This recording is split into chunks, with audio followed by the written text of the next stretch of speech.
গাছের থোকায় থোকায় ঝুলছে সবুজ হলুদ রঙের কমলা।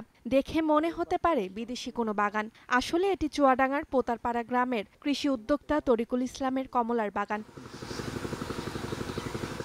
কৃষিতে ডিপ্লোমা ডিগ্রি নিয়ে চাকরি খুঁজছিলেন তরিকুল। 2021 সালের করোনা মহামারীর সময় সেই পথ রুদ্ধ হলেও ইউটিউব দেখে আগ্রহ পান কমলার চাষে।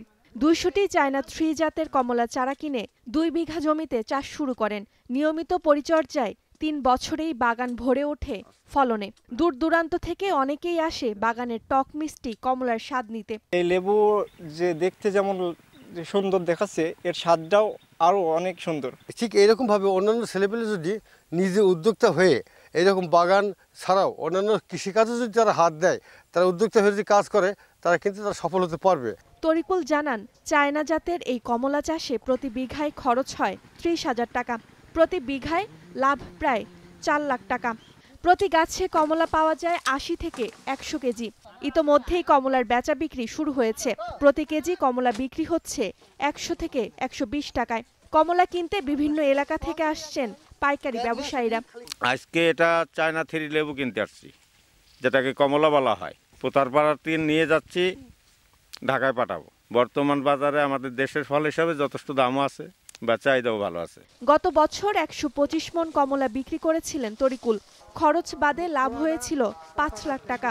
এ বছর 8 লাখ টাকা লাভের প্রত্যাশা এই কৃষি উদ্যোক্তার। ইউটিউবে দেখি যে এই চায়না কমলার চাষগুলা হচ্ছে বাংলাদেশে খুব সুন্দরভাবে। পরে আমরা শুরু করি 21 সালের শুরুর দিকে, মানে 21 সালের প্রথম দিকে আর কি, জানুয়ারির দিকে শুরু করার পরে আমি এখানে প্রায় 200টা গাছের চারা কিনে এসে আমার এই জমিতে লাগাই। পরিচর্যা করে আজকে আমার বাগানে পর্যায়ে 180টা গাছে 5 লক্ষ টাকা আয় করছি।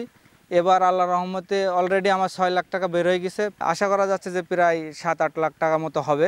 কমলার উৎপাদন বাড়াতে প্রয়োজনীয় পরামর্শ দেয়া হচ্ছে বলে জানান এই কৃষি কর্মকর্তা। দামোহদা উপজেলা থেকেই সর্বপ্রথম মালটার উৎপাদনটা শুরু হয় এবং আমাদের সেই সাথে কৃষকরা কমলা উৎপাদন করছে। মালটা এবং কমলা করার ক্ষেত্রে আমরা প্রত্যেক গর্তে আসলে 500 গ্রাম করে চুন লাগানোর 15 থেকে 20 দিন আগে তারা ব্যবহার করবে, এই পরামর্শটা দিচ্ছি। তাহলে আমাদের মালটা গাছগুলো ভালো হয়।